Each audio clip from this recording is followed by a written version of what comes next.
In 1992, the regulatory burden in this country was $400 billion.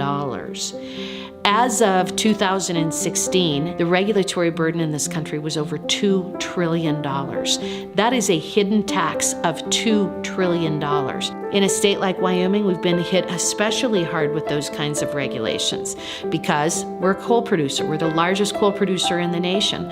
Obama made very clear that they were going to do everything in their power to force this country to phase out the use of coal. When Mr. Obama walked out of the White House in 2016, there were 95,000 pages of regulations and regulatory actions from federal agencies in 1 year's time. In 365 days, that's the kind of regulatory burden we're talking about.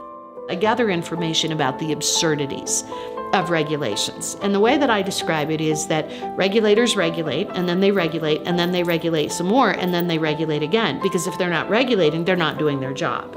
So the USDA in 2013 adopted a regulation that if you are a magician and you use a bunny in your magic show, you are required to have a license and you're required to have an evacuation plan in case of catastrophe, such as earthquake or tornado or mudslide or civil unrest.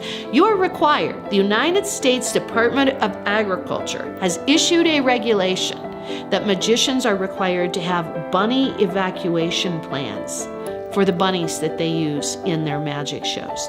Now that's absurd. The state governors have a window of opportunity to work with this administration for real, long-lasting, continuous regulatory reform.